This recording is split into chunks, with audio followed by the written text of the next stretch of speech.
अस्सलाम वालेकुम नाजरीन, कैसे हैं आप सब लोग। उम्मीद है कि आप सब खैरियत से होंगे। मैं हूं आपका मेजबान परवेज इकबाल।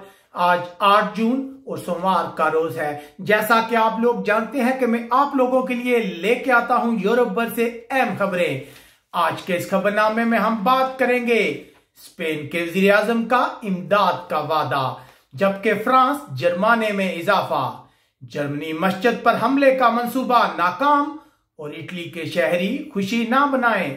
यूनान दोबारा पाबंदियां लग सकती हैं और हंगरी में तारकीने वतन हिरासत में। इसके अलावा हम आपको बताएंगे कि आज से बरतानिया में दाखिल होने वाले लोगों के लिए करंतना की शराइत क्या है। ये सब कुछ हम आपको बताएंगे तफसील के साथ, लेकिन उससे पहले आप लोगों से गुजारिश करते हैं कि हमारे चैनल को सब्सक्राइब करना और बेल आइकन को प्रेस करना ना भूलिएगा, ताकि ताजा खबर आप तक फौरन पहुंच सके। इसके अलावा अगर आपको हमारा ये वीडियो पसंद आए तो इसे लाइक भी लाजमी कीजिएगा। स्पेन की गवर्नमेंट ने ऐलान किया है कि 21 जून के बाद जब मुल्क में इमरजेंसी खत्म होगी फिर भी मास्क का पहनना लाजमी होगा। जो ऐसा नहीं करेगा उसे 100 यूरो तक का जुर्माना हो सकेगा। किसी भी ऐसी जगह जहां फासला 2 मीटर से कम हो या अवामी मकामात पर मास्क पहनना लाजमी होगा। इसके अलावा पब्लिक ट्रांसपोर्ट में भी मास्क पर पाबंदी जो है वो लाजमी रहेगी। इसके अलावा हम आपको बताते चले कि गुज़िश्ता रोज स्पेन में कोरोना वायरस की वजह से एक हलाकत हुई है। अगर नए केसेस की बात की जाए तो गुज़िश्ता रोज 102 नए केस सामने आए हैं। आज स्पेन के बहुत से इलाके जो हैं वो फेज 3 में दाखिल हो जाएंगे, जबकि बार्सिलोना और मैड्रिड समेत कुछ इलाके जो हैं वो फेज 2 में दाखिल होंगे। उधर स्पेन के वजीर आजम ने गुज़िश्ता रोज कहा है कि कम से कम आमदनी स्कीम 26 जून तक 2,55,000 अफराद तक पहुंच पाएगी। यकीनन ये बहुत ही अच्छी खबर है उन लोगों के लिए जो माली मुश्किलात की वजह से बहुत ज्यादा परेशान है। वजीर आजम का कहना था कि इसमें से निस्फ इमदाद जो है वो नाबालिग लोगों के लिए है।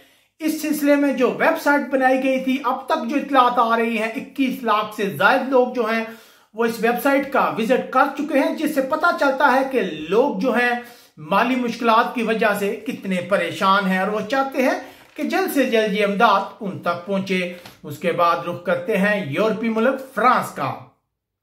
फ्रांस की हुकूमत का कहना है कि शहर की सड़कों पर मास्क पहनने वालों के लिए जुर्माने में इजाफा कर दिया गया है।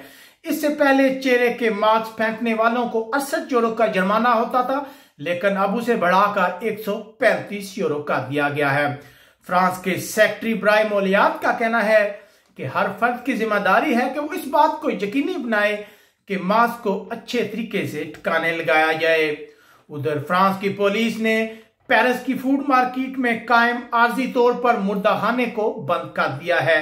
याद रहे कि इसे आर्जी तौर पर ओपन किया गया था जब बहुत ज्यादा हलाकतें थी फ्रांस में, लाशें रखने की जगह नहीं थी, तो इसे आर्जी तौर पर कायम किया गया था। यहां 20,000 से ज्यादा ताबूत रखने की जगह थी, लेकिन जैसे जैसे फ्रांस में हालात नॉर्मल हो रहे हैं ऐसी जगहों को बंद किया जा रहा है, जो बहुत ही खुशी की बात है। उसके बाद खबर शामिल करते हैं बरतानिया से। तो बरतानिया में आज से करंतना का आगाज हो गया है। ऐसे अफराद के लिए जो हवाई जहाज, फेरी या ट्रेन के जरिए बरतानिया पहुंचेंगे, जिनमें बरतानिया के शहरी भी शामिल हैं, इन लोगों को अपना एड्रेस देना होगा जहां वो बाकी लोगों से अलग थलग रहेंगे। होम सेक्रेटरी का कहना है कि कोरोना वायरस की दूसरी लहर को रोकने के लिए ये सब कुछ किया गया, जबकि कुछ लोगों का कहना है कि ये पॉलिटिकल स्टैंड है। बरतानिया पहुंचने वाले लोग अपनी गाड़ी में सफर करके घर पहुंचेंगे, वो पब्लिक ट्रांसपोर्ट इस्तेमाल नहीं कर सकेंगे। इसके अलावा इन लोगों को अवामी जगहों पर जाने की इजाजत नहीं होगी। इसके अलावा ये खाना खरीदने के लिए भी घर से बाहर नहीं जा सकते, दूसरे लोगों की मदद लेनी होगी। अगर ये कानून की खिलाफ वर्जी करते हैं तो उन्हें 1,000 पाउंड तक जुर्माना हो सकता है। उसके बाद खबर शामिल करते हैं यूरोपीय मुल्क इटली से। इटली में पोप फ्रांसिस ने इटालियन शहरियों को खबरदार किया है कि वो अभी फतह का जश्न ना मनाएं, क्योंकि अभी कोरोना वायरस सिर्फ स्लो हुआ है, मुकम्मल तौर पर खत्म नहीं हुआ। उन्होंने हुकूमत की हमायत की। उन्होंने अवाम से कहा है कि हिफाजती तदाबीर अपनाएं ताकि इसको दोबारा फैलने से रोका जा सके। दूसरी तरफ इटली में इम्यूनिटी राब्ता ट्रेसिंग ऐप की जांच शुरू हो गई है। नायब वज़ीर सेहत का कहना है कि हम ऐसे टेस्ट शुरू कर रहे हैं जो कई रोज तक जारी रहेंगे। उसके बाद खबर शामिल करते हैं यूरोपीय मुल्क यूनान से। यूनान से एक अच्छी खबर है। अमेरिकन एयरलाइन ने 5 अगस्त को यूनान के लिए अपनी परवाजों का ऐलान कर दिया है। याद रहे कि कोरोना वायरस के बहरान की जानब से तमाम अमेरिकन एयरलाइन ने यूनान के लिए सफर पर पाबंदी लगा दी थी, लेकिन अब यह दोबारा शुरू होने जा रहा है। दूसरी तरफ यूनान के हुकूमत ने लोगों को खबरदार किया है कि वो लॉकडाउन के बाद जो नरमी है उसका नाजायज फायदा ना उठाए। अगर वो ऐसा करते हैं तो मखसूस इलाकों में लॉकडाउन की पाबंदियों को दोबारा नाफिज कर दिया जाएगा। याद रहे कि हफ्ते के रोज मैकोनस के इलाके में एक मशहूर बार को 60 रोज के लिए बंद कर दिया गया है क्योंकि इसने कानून की खिलाफ वर्जी की थी। यहां बहुत ज्यादा लोग इकट्ठे हुए थे और इसके अलावा साहिल समुंदर पर मौजूद इस बार को 20,000 यूरो का जुर्माना भी किया गया है। उसके बाद खबर शामिल करते हैं आयरलैंड से। तो आयरलैंड में लॉकडाउन नरमी का दूसरा दौर शुरू हो गया है, दूसरा मरहला शुरू हो गया है। तमाम स्ट्रीट शॉप्स ओपन हो गई हैं, लेकिन लोगों को यह यकीनी बनाना होगा कि वो आपस में फासला रखें। इसके अलावा अगले हफ्ते से लोगों को 20 किलोमीटर तक सफर करने की भी इजाजत दे दी जाएगी, यानी कि वो अपने घर से 20 किलोमीटर दूर तक का सफर कर सकते हैं। उसके बाद खबर शामिल करते हैं, एक अच्छी खबर है। जर्मनी में मस्जिद पर हमले का मंसूबा नाकाम बना दिया गया है। इस सिलसिले में एक शख्स की हिरासत में लिए जाने की इत्तलात आ रही हैं। ये जर्मनी से इत्तलात मसूल हो रही हैं। इस शख्स की उम्र 21 साल है। इस शख्स ने इंटरनेट पर मस्जिद पर हमले का ऐलान किया था।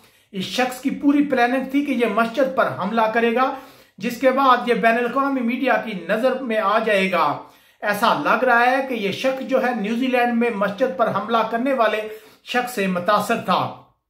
पुलिस ने हफ्ते के रोज इस शख्स को हिरासत में लिया है। इस शख्स के घर से असला भी बरामद हुआ है। अब इस सिलसिले में बाकायदा मुकदमे की समाअत शुरू होगी। पुलिस का कहना है कि यह शख्स मुनज़्ज़म तौर पर जर्मनी में एक मस्जिद पर हमला करने का इरादा रखता था। उसके बाद खबर शामिल करते हैं बेल्जियम से। एक अच्छी खबर है।